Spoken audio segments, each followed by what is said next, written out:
In the 35 years since A Nation at Risk was published, and many of you know that that was the 1983 doom and gloom report, which warned that the US risked falling helplessly behind the competition because of the sorry state of American schools, we've seen a tsunami of education reform efforts, most of them involving top-down carrot and stick incentives. These have included the standards movement, NCLB, race to the top, the proliferation of standardized tests and standardized testing regimes of all sorts, punitive teacher evaluations linked to those tests, privatization in the form of charter schools and school vouchers, which allow parents to, or families to use public monies for private and religious school tuition. But the results of all that activity have not produced much in the way of improvement. NAEP scores, but that is by conventional measures. NAEP scores, and NAEP of course is considered the nation's report card, have been flat for decades. Although African Americans and Latino kids have shown some improvement, the math and English scores for 17-year-olds overall is still about at the same level it was in 1973. So this is a great time, both in New York City, with a relatively new chancellor, and with many changes happening nationwide, to look at education reform. Is it dead or not?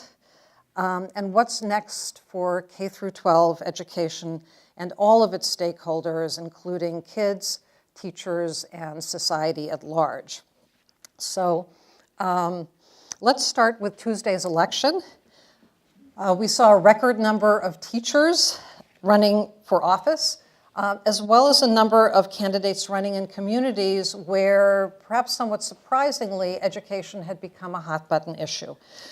So what does the outcome of these races tell us about how Americans feel about public education, and what their policy and spending priorities are? And I'm going to ask Jennifer, who's had her ear to the ground throughout the country for many of these races, and with parents and local communities to get the ball rolling.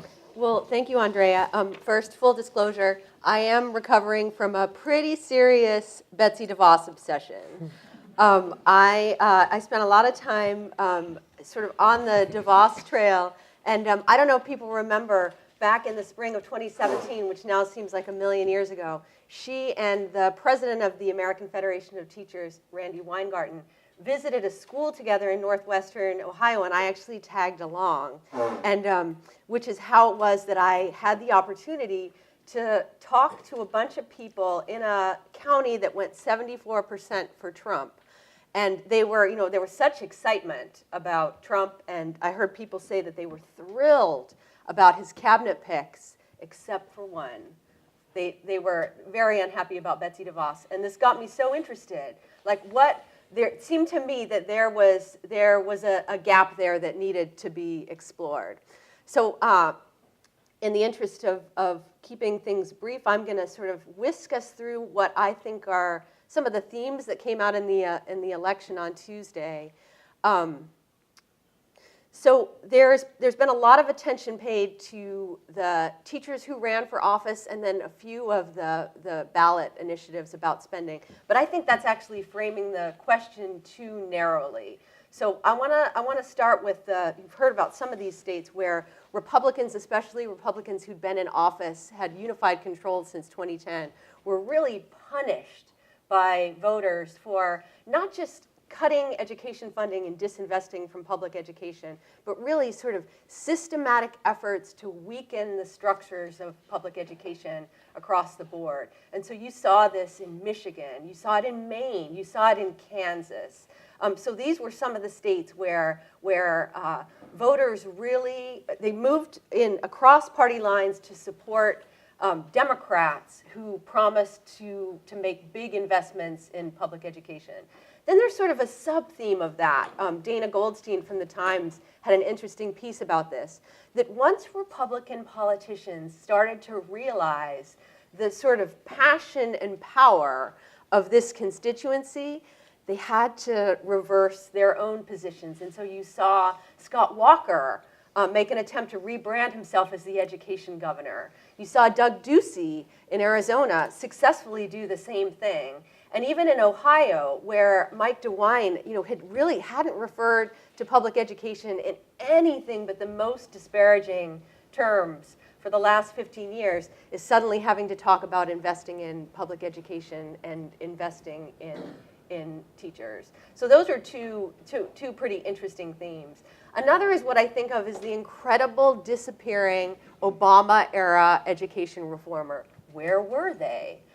It was very, very difficult to find any kind of high-profile candidate who was embracing what we think of as Obama-era education reform. And I would put into that category things like charter school expansion, things like accountability, weakening tenure, et cetera. So you had a couple of candidates who were very high-profile reformers 5 years ago. I'm thinking of Jared Polis, who ran for governor, who was just elected governor of Colorado, and Ned Lamont, who won in Connecticut. Neither of them had anything to say about education reform in their candidacies. They ran on pretty bread and butter investment in public education, pre-K, more vocational opportunities, et cetera. And then the final theme that I think is really interesting, the two races in the South, in Georgia and Florida, there were huge differences in the positions of the candidates on public education. Populism has really been sort of tarred by its connection with Trumpism, but I think you could look at what Stacey Abrams and Andrew Gillum were calling for in their respective states as a kind of black populism, massive investments into public education.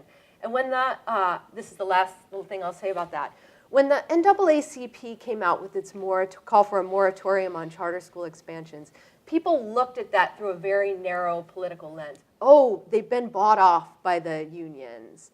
Or, they're now sort of like wild-eyed activists. But if you read really closely, what they were arguing was that they worried that charter schools and other forms of school privatization were a way for states to wash their hands of the responsibility to educate black and brown kids. And what you heard Gillum and Abrams saying so loudly as part of their effort to build a different coalition of voters is that we won't accept that. So those were a few of the themes that I thought were really interesting and that we should keep an eye on. Great, thank you. Stan, do you have anything to add to that? Yeah, what I would say is focus in on the governor's races. That's the most important thing. And I would put less focus on the campaign and what people ran on, and more on the opportunity now to get newly elected governors and existing governors to play a much more positive and stronger role in terms of an education reform agenda. So there are potential for both Democrat and Republican governors to be able to embrace a broader strategy than just the things that are divisive, like charters and choice and vouchers and things like that, but to get more focused on the substantive key issues. And I think we should separate out from an election to actually governing, and now you have a huge opportunity. And if those newly elected governors hear only from one set of stakeholders, well, the likelihood of moving forward is not as great as if they could hear from the variety of stakeholders who have a real interest in turning our education systems around. So I think the opportunity starts now after the election to be able to frame that discussion so that the governors who have great responsibility for education can move in a positive direction. Great. Judith, anything to add? Well, I think one thing that's important to remember is that those of us who are focused on education reform are really interested in the education platform of various candidates, but a lot of voters don't vote single issue, right? So I think it's also really important to look at the places where an election is just about education. So in California, where you had the superintendent of instruction, one of the candidates was pro-charter expansion and got enormous amounts of funding from outside the state for charter expansion, and that race is still neck and neck, but it appears that the pro-charter candidate has likely won. And that was the most expensive superintendent's race, I think, ever. Well, right? yeah, and if you tried to, as I did, continually look at your mobile apps to try to see what was happening, it's not considered very important in national news. They have a list of all the statewide elections in California, and I would have to go deep into the website to get to instructions. You know, they had an insurance commissioner above, superintendent of instruction. So it wasn't necessarily the most high-profile race, but it's interesting that people like us who are thinking about when people do go to the ballot box and they're specifically thinking about school reform, what are they compelled by? And I don't think there's any way to spin that as a rejection of charter school expansion, right? So I think that Americans are very invested in their public schools. Almost everyone in America sends their children to a traditional public school in their neighborhood or district. And we, in general, don't like anything that's going to weaken or dismantle that, but there's still a lot of support for alternative visions of that. And then I forgot how you say his name, but the person who was just elected governor in Colorado, he didn't run on accountability and charter school expansion, but he ran on universal pre-K, statewide universal pre-K, which, I would vote for a broader view of school reform. That's certainly a school reform. However, the voters in that state rejected a ballot amendment that would have funded programs like that. So to your point, how are they going to pay for it? Who knows? Right. They have a lot of difficulty getting increased public funding in states like Colorado, where they've cut funding for schools, like so many states cut funding for schools. Right. Shail? I think coming closer to home, the New York State Senate shifted from Republican to Democratic control, which will have a huge impact on education policy here. Yeah. And a lot of work on the part of the unions in New York State went into the campaigns. They weren't alone in that effort, and it wasn't a single issue vote, but the state Senate has sort of been the main sort of remaining advocate in government in New York State for sort of what's historically been termed the ed reform agenda. So I think there are going to be big shifts around teacher evaluations, around charter schools, and hopefully around school funding as well. Great. So speaking locally, how do you change an education system as big as New York City's in a lasting way? And on the surface, it would seem that many of the key levers of the Bloomberg administration, including principal autonomy, the network structure, et cetera, were swept away. So how do you change a big system? Let me start with Judith and then go to Shail and Stan. Okay, well, I'm going to differ a little bit with the premise of the question, because I think that, with all due respect to Shail over here, a lot of the things that the Bloomberg administration did that people really focused on did not affect students, teachers, and families. And so the network structure, I think most teachers in the New York City school system could not tell you what that was, even when they were in it. And so the fact that it's not there anymore, I don't think most people would notice. But I think there's a lot of things that the Bloomberg-Klein administration did that we do still have. And it might be in a slightly different form, but we have massively expanded school choice. That does not appear to be going away. We have a form of school evaluation. We don't have the letter grades anymore, but we still have, you go online and you can look up how a school's doing. They don't use a letter grade, but it's still a transparent form of evaluation. There's still an effort to get parents and students to evaluate, to fill out these surveys. They've adjusted the questions a little bit, but that notion of sort of treating families and students as consumers and giving them more information about their schools is still around. And the notion that if schools are not doing well, we should close them is still around. And Bloomberg said that he would, de Blasio, ran saying that he was not going to close schools, but he's operating against what's become a norm, that if schools are considered not doing well, we close them. And so, in fact, he's extended the life of some and then closed them. And he may have reduced the vision of closing them and put more money into them, but that's still sort of the norm. So I think, we had a mayor for 3 terms, and I think he did shift some of the norms.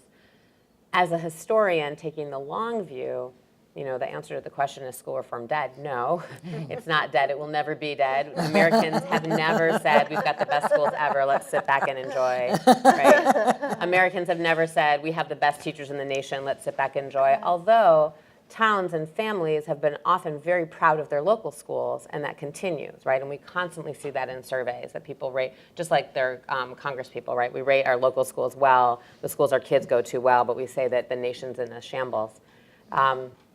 David Tyek and Larry Cuban wrote a really nice book called Tinkering Toward Utopia in the early 1990s, where they address this larger question of what does it take. They really are addressing two questions. Why are we always thinking of our schools in crisis? And then why does it seem like no matter how hard we try, we can't change them? And their thesis was, we are changing them, but its bureaucracies are big and clunky, and that's partly to our benefit because it protects us from sort of the whims of the time. And also, they gave a set of precepts in terms of what's going to stick, right? And I think it's useful to answering your question. They said reforms that are likely to stick are first and foremost, they don't challenge the core purposes of schooling, right? So at the same time, you can make changes in the classroom, but not sudden reforms that will change sort of how we view schooling. They need strong constituencies. I don't think that at the time they anticipated the kind of money that was going into school politics and school reform when they thought of constituencies, but certainly we've seen how money has created strong constituencies in school reform, which is how we got something like Common Core. And Common Core is still here. Almost every state has something that's almost exactly Common Core, whether they call it that or something else. Like in New York State, we changed it, but it's basically Common Core. They said that it helps if you pass laws, again, so everything that the state legislatures did, including our own, has stuck around. And they said it has to, I can't remember, but I brought them here because I don't want to misrepresent. They said, they have to be supported by teachers and administrators. And that's interesting. We think about the teacher evaluation program. So while we still have testing and we still have Common Core, we're really moving away across many, many states in the value-added models, including here in New York City, partly because they can't win in court because they're not scientifically sound, but they also are not popular with teachers and administrators who have communicated that to families. And then finally, they need to be popular with lay people, right? Average Americans need to say, this makes sense to us. And so when you have a reform like choice, which we can analyze the pros and cons of it, and frankly, I see a lot more cons than pros, I don't think it's going anywhere because people like having choice. And I think it's going to be very difficult to roll that back. Shale?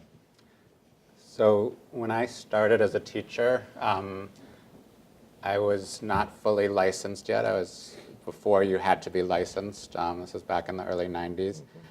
So on my first day, I got sent to HR to get a provisional license. And I ended up spending 3 days there. And on the third day, I had figured out that if I made friends with some of the folks at the sort of gatekeeper stage of the office, I might actually get something done. And so I started buying lunch for one of the folks working there, and eventually did get my provisional license by bringing a roast beef sandwich. And I share that story because this is one of the sort of more invisible aspects of the New York City school system that changed dramatically under Bloomberg. It was an incredibly dysfunctional place on the operational side. At the beginning of the school year, there were constantly stories on the front page of the newspaper about kids not knowing which school to go to, school not being able to open in certain places, materials not being there. And a lot of that had to do with a bureaucracy that had been completely unaccountable to educators or parents for decades. And the results of that was, on a pretty consistent basis, half of the kids in the city were failing. And it was almost like you had designed a system where, like clockwork, you would get the result of only 50% of the kids graduating. And part of what changed during that period, there were the sort of big hot button issues like charters and accountability, but part of what changed was a deep effort to try and rethink government and think about how do you make government actually work and work in ways that are responsive to the needs of schools and communities. And by no means did we master that during that period of time. But there were some real improvements, and I think the most lasting of those was the decision to think about secondary schools differently. We had a lot of schools that had sort of become accepted in the system as schools that were going to consistently fail children. And so the place where I started working as a principal, Morris High School in the South Bronx, was taking in 700 ninth graders a year and graduating a little bit less than 80 4 years later. And we went through a process that was sort of a pilot in 2001, just before Mayor Bloomberg came into office, funded by Gates and Carnegie and Soros. And we reshaped that building into 4 small schools. And over a period of 4 years, the graduation rate shifted to roughly 75% of kids graduating. And as that old school phased out and got smaller and started to benefit from some of the instructional work that was happening in the other schools in the building, their last class, 220 kids graduated, which was triple what they had been seeing for about 10 years. And so what we saw there at Morris, and I think then repeated in dozens of places around the city, was that if you think differently about the way adults work together in school, you can get really different outcomes for kids. And what I mean by that is creating a context where teachers and school leaders can come together and envision school in terms of what do the kids in this building, in this community need? And how do we create an instructional context and a set of practices around the classroom that actually are focused on students' needs and help them navigate the challenges, in this case, of high school. And there's a lot of education research in this country that, you know, when you do a randomized controlled trial study and you get like 0.1 or 0.15 improvement, that's seen as a big hit. That's a real success. The research on the small schools in New York City during this period, which was done by MDRC, and because of how enrollment worked, they could actually simulate a kind of randomized situation because some kids applied to the same school and got in and others didn't. The change in graduation rates for the same kids who applied to the same school and those that got in and those didn't get in were about 10% different. So that kind of impact is unheard of in education reform or in any kind of intervention. We saw the graduation rate during that period go from roughly 48 to almost 70%, and it's continued to rise in the last few years. And we saw the dropout rate cut in half. And a lot of that had to do with creating 800 new schools across the city and creating school contexts that were more humane, both for the adults and for the children. And I would say the lasting impact of the Bloomberg administration's work is not the structural changes. It's not the sort of big work that was front page on the newspapers. It's the fact that in creating those 800 schools, you also created new instructional communities for educators where teachers were coming up in contexts where there was real voice and real opportunity to shape practice and opportunity to develop leadership. And those teachers now, 10 years later, have become principals, have become superintendents, have become central office leaders across the system. And I would say that sort of generational shift of folks having the experience of working in a different kind of school environment that was less bureaucratic and more democratic has really changed the system in deep ways and is continuing to change it in ways that we can't fully predict. Thank you. So small schools, though, predated the Bloomberg administration, right, Stan? So was that one of the lasting changes? Now, are there others? Well, I think that there are a lot of changes that will be lasting, and I think it's important when you think about sustaining change when administrations change is, you know, what are the characteristics of the reform and how can it be implemented in a way that it sustains itself? So government, not just school leadership, but mayors, governors, presidents, they transition. And looking at what reforms survive is not only how good it is, but how it was structured and where was the support network that allows it to continue. So sometimes if things are branded so closely with a particular individual, it's the initiative of Joe Jones, or it's the initiative of Sarah Smith, then somebody new comes in and they want to change it because they want everything to be branded their own. But if there is a reform that can have a constituency that pushes for it during that transitional period and into the next phase, and that constituency is broad enough and strong enough, then the likelihood of a reform continuing when there's a shift at the top increases. So take the example of small schools. So there were small schools in New York City and innovative programs back in the 1980s, but it was not a system-wide initiative. In the early 1990s, when I was deputy chancellor working for Chancellor Fernandez, he tried to bring that to scale, starting off with 30 small schools, and got on board the teachers union because there was some issue that would they be in favor of changing the school structure and making it a new school or a small school. What would it do in terms of the ability to hire teachers or to promote teachers, and how would that be done? And the constituency for innovative small schools became sort of broad, and it started then. And then it transitioned over a variety of different leadership in the city. But I think one of the reasons why it didn't go by the wayside was because the constituency was broader than just a chancellor or the school system. It included a variety of constituencies outside. Some of them were from the philanthropic community, some of them were from the business community, some of them were from not-for-profit organizations and advocacy organizations, and they helped this thing to continue.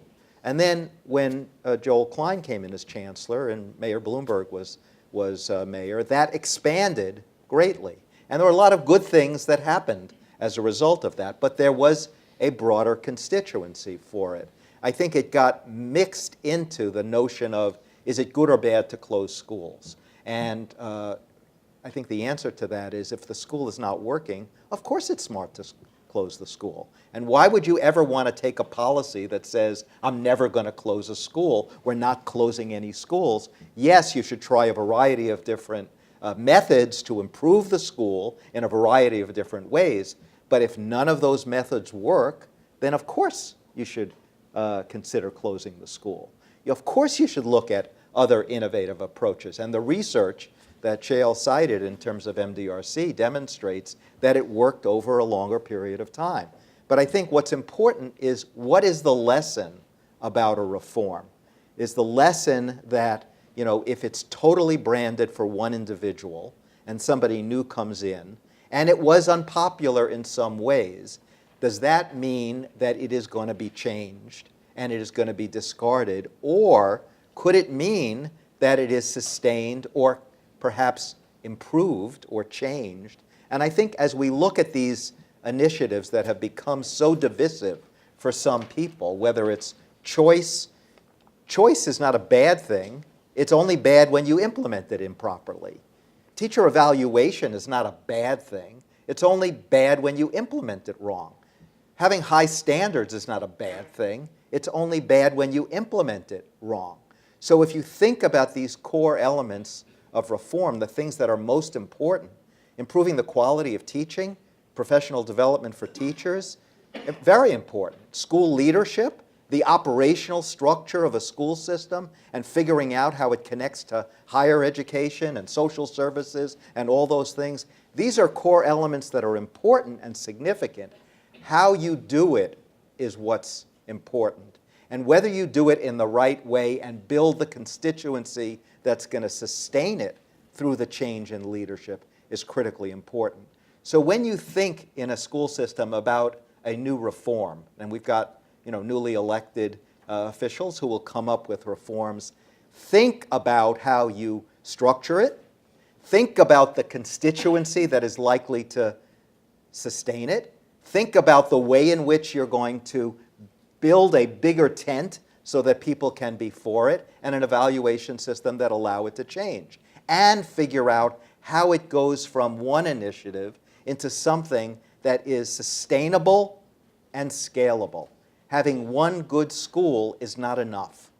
Figuring out what are the core elements of it that bring it along, and build into that scale-up strategy the way in which you eliminate the barriers, because there'll always be barriers to scaling that reform. So think about it in that kind of way. I think some of the things that were done in the Bloomberg administration are good, and they need to be sustained. Some of the things that were done going back to the Fernandez days when I worked there were good and needed to be sustained. And the things that aren't good do need to be discarded.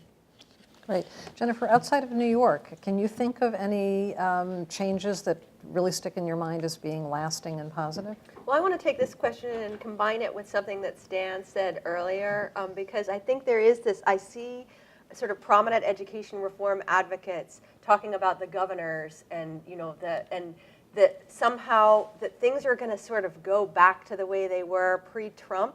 And my vision is much bleaker. I think that we have to acknowledge what it means for school policy that we're in this hyper-polarized era, and that if you look at it in terms of education history, the bipartisan coalition that's really driven so much of education reform since the 80s, a huge part of that has been sort of business-minded Republicans.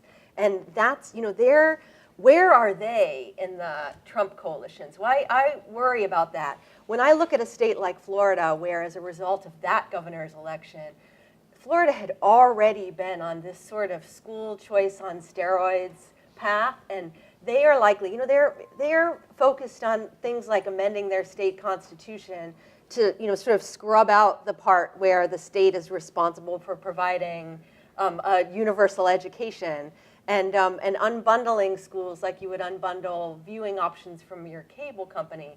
So when I look at a state like Florida, and I think, how can the business people look at their private school choice program? It's almost $1 billion. What kind of future do they see that they really think that kids are going to do well in schools where not just teachers are unlicensed, but you don't even have to have a bachelor's degree to teach at one of these private religious schools?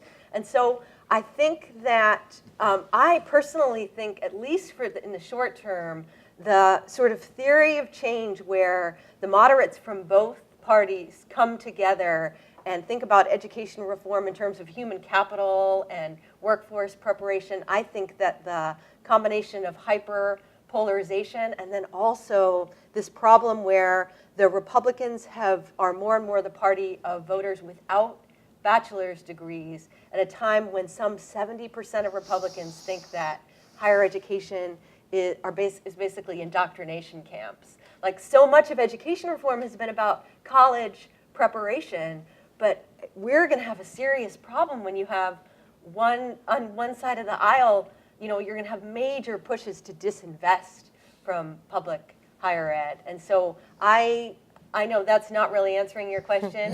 It's more taking That's a good point, I know, it's important to focus on New York City, but I have a bubble problem in Massachusetts too. And when I look state by state and see what the debates in these states actually sound like, I think we have to be aware of what's going on and where we're possibly headed. So sorry to bring everybody down.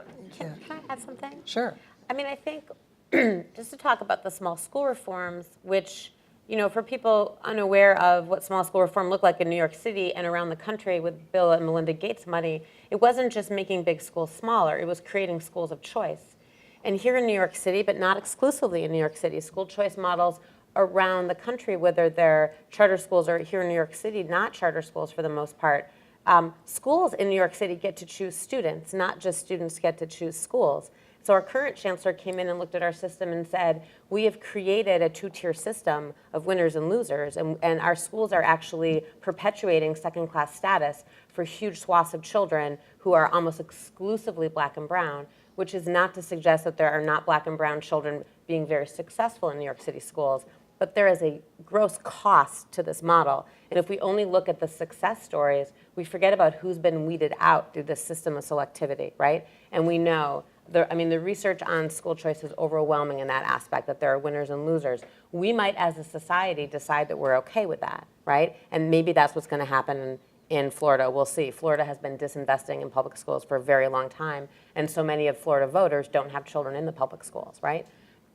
Which is why we see that happening in a lot of retirement states. We see something similar happening. But it's really important that we do think globally and beyond sort of the experience of the kids who get into these schools, right? And we have many, many, many more exclusive schools in New York City now than we did before. And this kind of system is being replicated around the state. So in that sense, we're different in New York because we're a city, but we're a massive city, 1.1 million public school children. And even though we have a larger private school sector than most of the rest of the country, still almost everyone goes to public school. And so we need to really think about how that affects everybody. And the obviousness of closing schools is not obvious to a lot of those communities. And that's why when there were state mandated hearings about closing schools, the local families would come out and oppose it, and our chancellor at the time famously would put earplugs in so he did not have to listen to what they had to say. He was mandated to sit there. He was not mandated to listen. And it's unfortunate, the construction of this panel, that we don't have anyone representing those constituencies here. But to say, well, this is an obvious thing that should happen, it's not obvious to a lot of the families involved. And I think that when we discount the families involved, then we get a new kind of bipartisan coalition. So who was fighting against Common Core and Common Core testing? The far left and the far right? The representations of populism that felt left out of those business-friendly moderates. And we have to take them seriously. And I think one of the many lessons we learned from the 2016 election, and frankly from the election this week, is that we cannot in the middle say, oh, these are extremists and we can ignore them, because actually they can form their own coalitions and they can vote out people who are perceived as elitist in the middle, spouting common sense. It doesn't seem common sense to the lived experiences of especially poor families, whether they are poor families who support Trump or they are poor families who run away from Trump. They don't appreciate being talked down to. Yes, Dan. Yeah, I agree with some of that, and I disagree with some of it as well. But when we look at sort of like the idea of innovation in the schools, there is an innovation in the schools, and I've been very involved in it, and Shale was too. It's called P-TECH. And the idea was that, yes, we want every kid to go to college, but when we look at our kids college ready, such a huge percentage of them are not college ready. And such a huge percentage of low-income youth are not college ready, and children of color are not college ready, so their college completion rates are disastrously low. So in innovation, a grade 9 to 14 school began in New York City when Joel Klein was the chancellor, as a collaboration between the City University of New York, a business where I worked at the time, IBM, the New York City Public Schools, with strong support from the teachers union, strong support from the principals union, strong support from community organizations. And now, 8 years later, it has college completion rates 500% higher than the national average and has spread to over 100 schools now across 8 states. It is an innovative model, but it is an open enrollment school. There's no barrier for kids to get in. So if you look at the population in the schools, they are overwhelmingly low income and overwhelmingly children of color. But it was an innovation, and it actually started in a school that was closed. Now, it didn't have to start in a school that was closed. The school could have stayed open, and it could have been a school within a school model. It could have been done in a different way. That was not what was critically important. But what was critically important is that it needed a reform. It needed to sustain itself across a variety of different chancellors. It needed to expand so that it wasn't just one model. So in the fall of 2019, there'll be over 200 P-TECH schools. And not just one company involved making a commitment to mentor every student, to provide paid internships for the students, and actually make a guarantee that successful students are first in line for actual jobs, and supported to continue their bachelor's degrees or their master's degrees in an open enrollment school that was an innovation. So I think we need to look beyond the divisiveness of, is the idea of innovation bad or wrong? Is the idea of starting something innovative or creative or new bad or wrong? But the way in which it's done is critically important in terms of sustaining it. So is it important that the teachers' union is a strong supporter of this? Yes, it is important, because had they not been, it might have built in a barrier. Is it important that civil rights organizations are standing up around the United States in support of it? Yes, it's important. And is it important that you have employers involved? Yes, because you want them to make the commitments to provide the mentoring and the paid internships and the actual, opportunities so that students could actually have jobs, and do it in a way that is, scalable. Stan, when I first heard about P-TECH way back when, my first question was, I wonder why they're doing this as a public school and not as a charter school. Can you talk about that a little bit? Because I suspect that the comment you made about the teachers' union probably has something to do with it. Absolutely. First of all, none of the P-TECH schools are charter schools, and why is that important is because the idea was to build the reform so that it would be scalable. And if it were a narrow constituency, it would have appealed to some, but it wouldn't have gotten from one school to 100 schools in 6 years and to 200 schools in 8 years. And oh, by the way, look at all the countries around the world that are starting P-TECH. Singapore, Korea, Australia, Morocco, looking at a model that was created in New York and implementing it globally.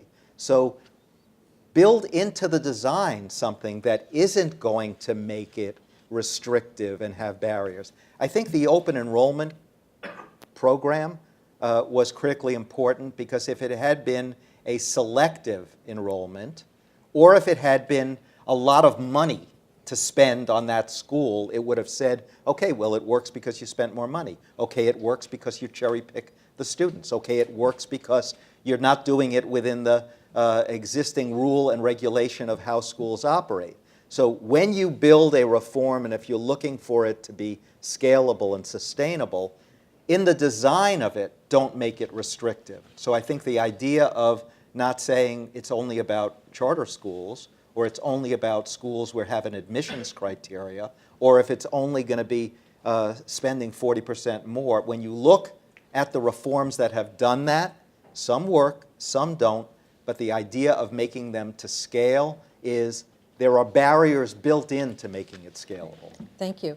So, we've talked a lot this morning about different constituencies, stakeholders, so forth. What we haven't really touched on very much is the role of the ultra-wealthy and the private sector in education reform. So I wonder,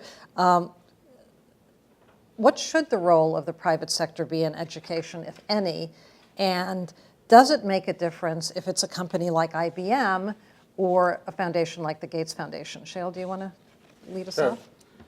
Look, I think that one of the problems with the sort of big foundations that have supported education reform is that they are pushing for educational equity in an economy where they benefit from inequity.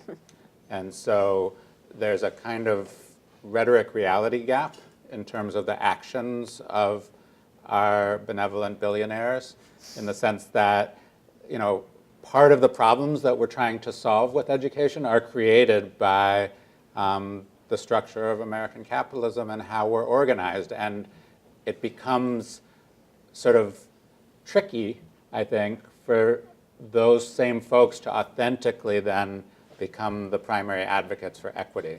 And not that they can't do good, but the grounding from where they're working is by definition in some ways at odds with the communities that they say they're hoping to serve.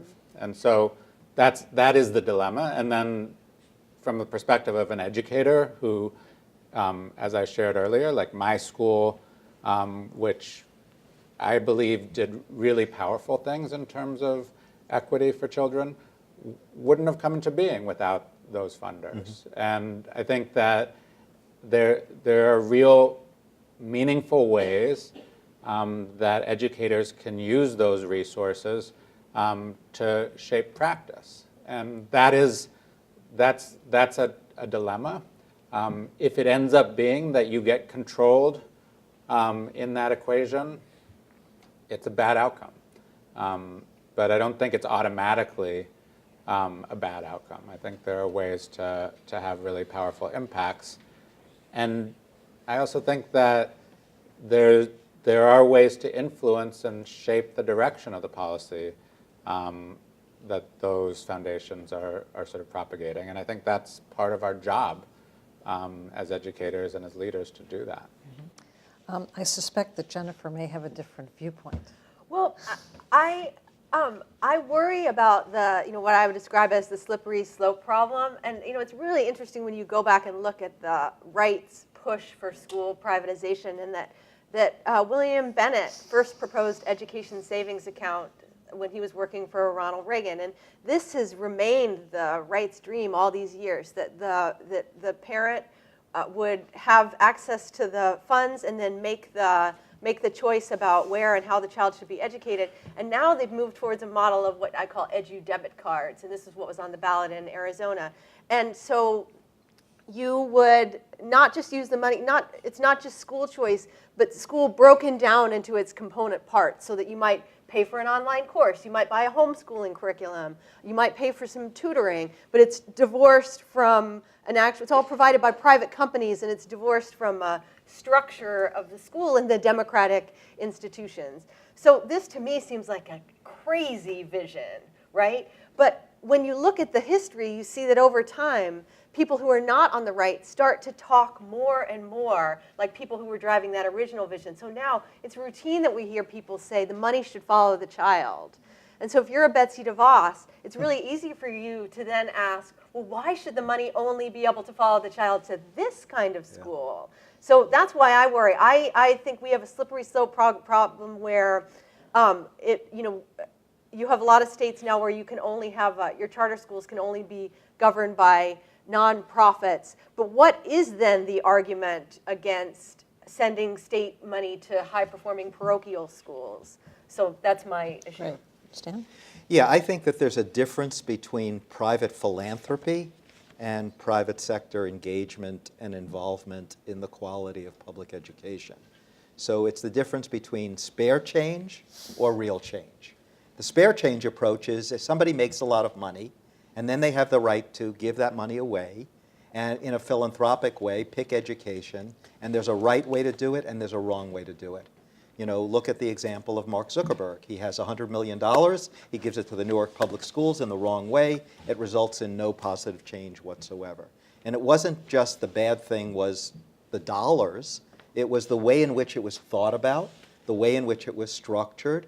If you want to provide your financial resources to do something positive, you need to do it in the right way. And you need to think about it in the right way. Shayle's point about doing it in a collaborative way, engaging people in the decision-making, not just I went to school and I know everything about education, so I have $100 million or $500 million and I'm just giving it away, and it could be done that produces no positive change, or it could be done in a way that actually produces negative change in much in the way that we're talking about. So I think we're going to see a lot more opportunity for philanthropic dollars to be contributed, but that spare change needs to be contributed in a way that engages and involves educators in the right kinds of solutions. But that's not the private sector. The private sector isn't just check writing.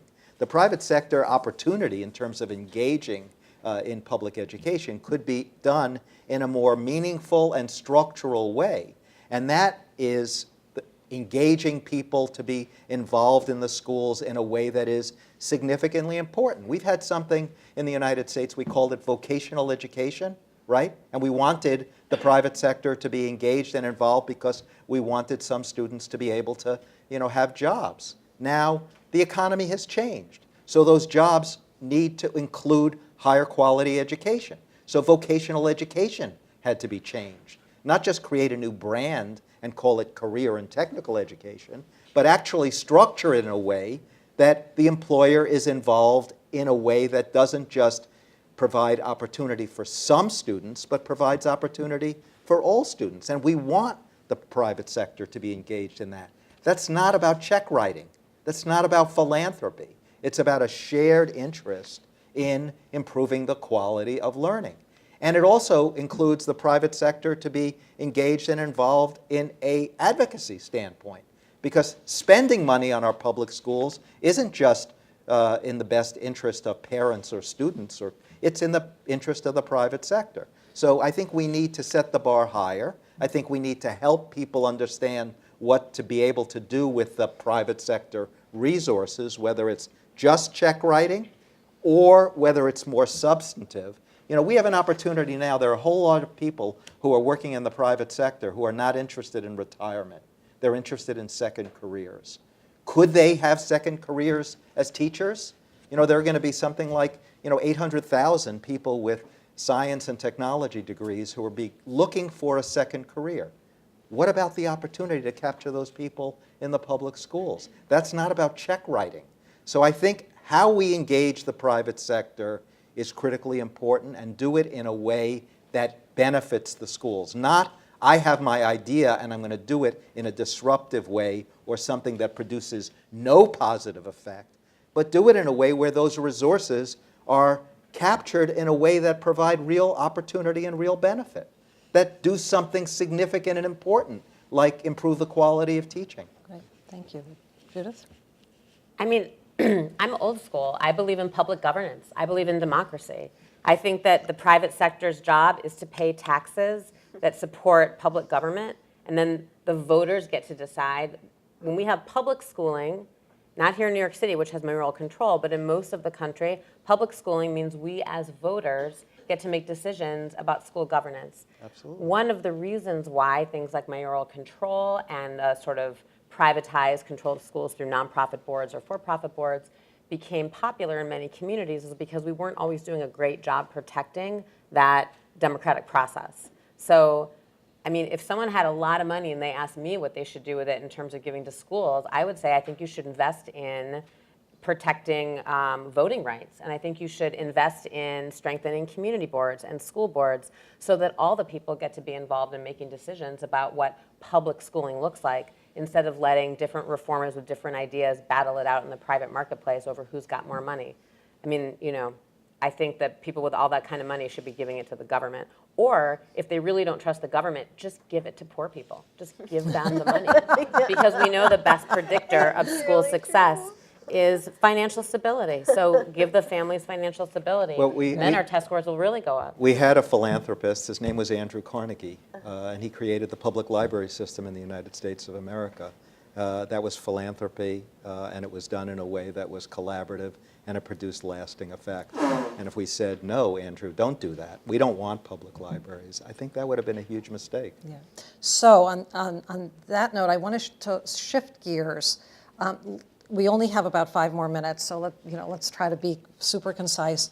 The teachers' unions have been under assault all over the country.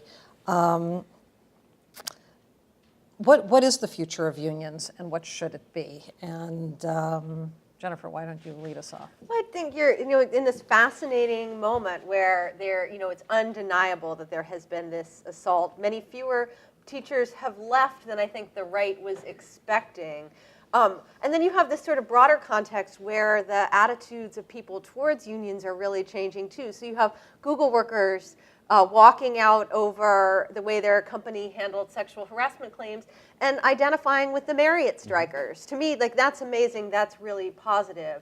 But I think one of the consequences of this hyperpolarized environment is that the unions become so focused on protecting themselves that they're not thinking about innovation, right? So I was at the AFT convention in Pittsburgh this summer, and it was like a 3-day political convention. There's not a lot of talk about teaching and learning, and I think that's I really believe in unions. I've seen them be a very powerful force for change, and that because teachers are usually the largest organized force in a community, when they get behind a broader vision, they can really lift a community up. But when they feel embattled and under siege, you don't see them playing that role, and I think that that's really a shame.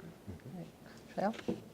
Yeah, I think one of the ironic impacts of the Janus decision, which will reduce the budgets of teachers' unions, and it's something that a lot of folks in the sort of center-right part of the ed reform movement were looking forward to, given their antagonism with the unions, is that we're going to see further erosion of public funding for both regular district schools and public charter schools.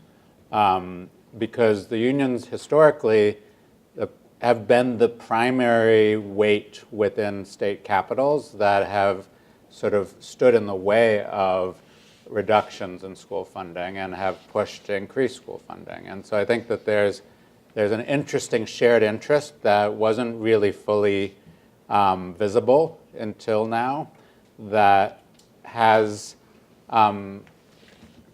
there's some real risk to both the charter movement and to regular public schools as a result of that decision. And I think that it begs the question of what kinds of alliances may need to form between ed reformers and unions in order to maintain public funding. Judith? I mean, I don't know what role unions should play. I was a teacher in a right-to-work state where the union at the time was highly racist, so I did not join it. But we saw all those walkouts, last year were in right-to-work states. And I'm not an expert in union organizing, but a lot of the analysts said, in some ways, the reason why this happened was because there was no union infrastructure to sort of lead the way, and so it could happen really through grassroots on the ground. When I was in California, a lot of the reform-minded teachers joined alternatives to the union because they felt that the union was preventing them. And yet we know that the union has played a really important, institutional governance role in getting people out to vote and protecting public schools. So, the union here in New York City is very powerful, even still, and sometimes it uses its power for good and sometimes it doesn't. It may be that, to be slightly heretic here, it may be that a reduction in union power potentially could energize some other possibilities for reform and activism.